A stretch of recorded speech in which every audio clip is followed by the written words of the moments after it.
Uttar Pradesh is not just another state on India's map. It is a demographic giant, a political powerhouse, a spiritual landscape, and one of the deepest reservoirs of Indian history. With more than 241 million inhabitants, it is India's most populated state. If it were an independent country, it would rank among the most populous nations on earth. This scale shapes everything about Uttar Pradesh: its cities, its farms, its elections, its economy, and its cultural influence. Located in northern India, the state is often abbreviated as UP, but that short name hides a region of enormous complexity. From the Ghats of Varanasi to the plains of the Ganga, from Lucknow's refined cultural heritage to the pilgrimage centers of Ayodhya, Mathura, and Prayagraj, Uttar Pradesh is a place where geography, faith, politics, and history constantly overlap. Geographically, Uttar Pradesh sits at the heart of northern India. It covers about 243,286 square kilometers, making it the fourth largest Indian state by area. But its location is even more important than its size. Uttar Pradesh shares borders with Rajasthan to the west, Haryana, Himachal Pradesh, and Delhi to the northwest, Uttarakhand and Nepal to the north, Bihar to the east, and Madhya Pradesh, Chhattisgarh, and Jharkhand to the south. That means it touches 9 Indian states and 1 union territory, the highest such count for any Indian state. This gives up a central role in movement, trade, migration, and culture across northern and central India. Its position also helps explain why the region has repeatedly become a center of power, settlement, religious travel, and political mobilization throughout Indian history. The state's physical landscape is dominated by the Indo-Gangetic Plain, one of the world's most fertile and densely populated regions. Much of Uttar Pradesh is flat, alluvial, and intensively farmed. This is not accidental. Over centuries, rivers deposited rich soil across the plains, making the land ideal for cultivation. Around 82% of the state's geographical area is cultivable, and a large share of that is actively sown. Agriculture has therefore shaped settlement patterns, village life, food systems, and local economies. At the same time, forest cover is limited, around 6.1% of the state's geographical area, with much of it concentrated in the northern Terai belt near the Himalayan foothills. So when people imagine Uttar Pradesh, they should picture a vast, fertile plain, crowded, productive, historic, and deeply dependent on its rivers. 2 rivers define Uttar Pradesh more than any others, the Ganges and the Yamuna. These rivers are not only physical lifelines but also civilizational symbols. The Ganges flows through some of the state's most important cultural and religious centers, while the Yamuna is closely associated with western Uttar Pradesh and the sacred geography of Mathura. Their most famous meeting point is the Triveni Sangam at Prayagraj, where the Ganges, Yamuna, and the traditionally believed invisible Sarasvati converge.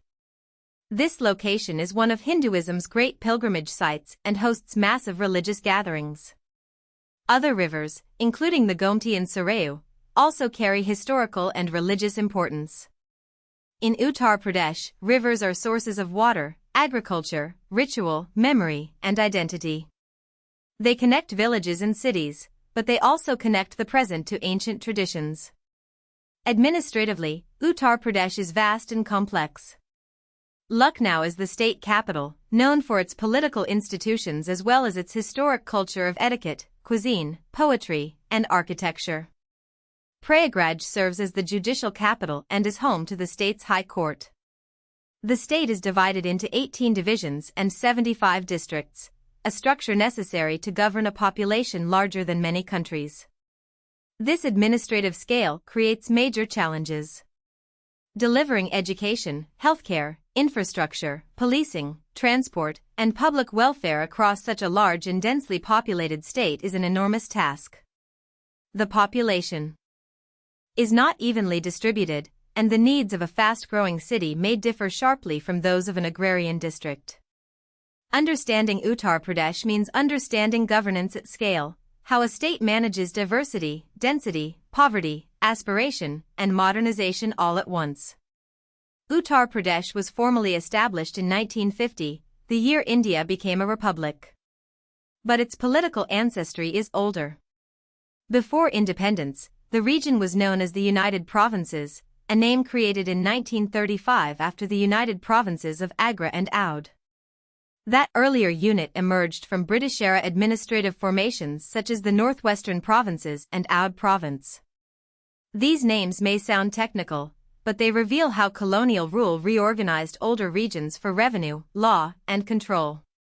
After independence, the new republic transformed colonial provinces into states within a democratic union. The name Uttar Pradesh literally means northern province, reflecting its geographic position. Yet the state is not a simple colonial inheritance. It is a modern administrative unit built over layers of ancient kingdoms, medieval empires, princely states, colonial districts, and post-independence political restructuring. The history of this region reaches far deeper than modern statehood. Uttar Pradesh was part of the core area of several major Indian dynasties and empires.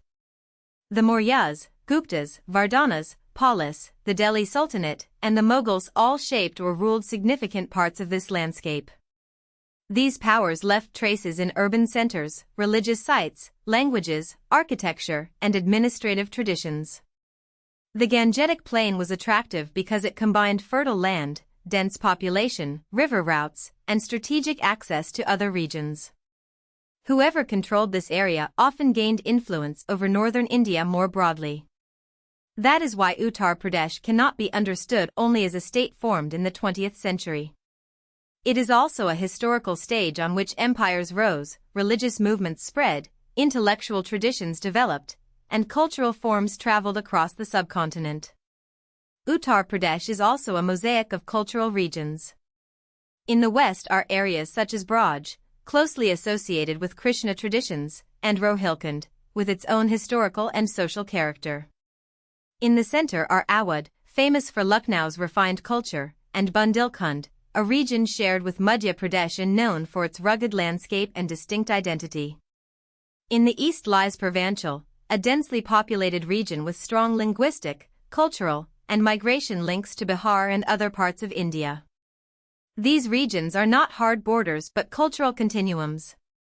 Food, dialects, festivals, music, caste networks, landholding patterns, and local histories change gradually as one travels across the state. Hindi is the official and most widely spoken language, while Urdu is an additional official language, reflecting the state's long Indo-Islamic literary and cultural heritage. Few Indian states carry as much religious significance as Uttar Pradesh. For Hinduism, it contains some of the most important pilgrimage centers in the world. Varanasi, on the banks of the Ganges, is among the oldest continuously inhabited cities and a major center of worship, learning, and ritual life. Mathura is associated with the birth and childhood traditions of Krishna. Ayodhya is central to the story of Rama. Prayagraj is revered for the Sangam and large-scale pilgrimage gatherings. But the state's religious importance is not limited to Hinduism. At Sarnath, near Varanasi, Gautama Buddha delivered his first sermon after enlightenment, making it one of Buddhism's foundational sites. Uttar Pradesh also contains places linked to Jain traditions and has long been an important center of Islamic culture, architecture, scholarship, and spiritual life. The state's role in India's freedom struggle is equally significant. During British colonial rule, the region contained several princely states, including Rampur, Benares, and Ramgarhi, but it was also a major site of anti-colonial unrest. The Indian Rebellion of 1857, one of the most important uprisings against British rule, had major centers in this region. Cities and cantonments across North India became battlegrounds, and the revolt left a lasting mark on colonial policy and Indian political memory. Later, the region continued to produce leaders, activists, debates, and organizations central to the independence movement. This political inheritance did not disappear after 1947. Uttar Pradesh remained a major arena for democratic mobilization, ideological contestation, caste politics, religious politics, and national leadership in the decades after independence. Economically, Uttar Pradesh has long been associated with agriculture, especially sugar production. sugarcane cultivation and sugar mills have played major roles in western and central parts of the state. But today, the state economy is not only agricultural. Its services sector is now dominant, including travel and tourism, hotels, real estate, insurance, and financial consultancies. Tourism is especially important because the state contains so many religious, historical, and cultural destinations.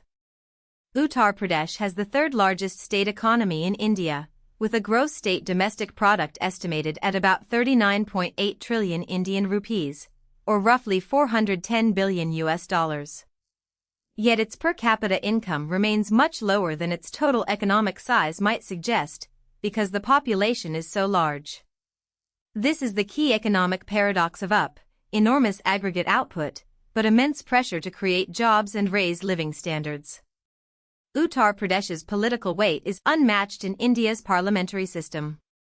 The state sends 80 members to the Lok Sabha, the lower house of India's parliament, and 31 members to the Rajya Sabha, the upper house.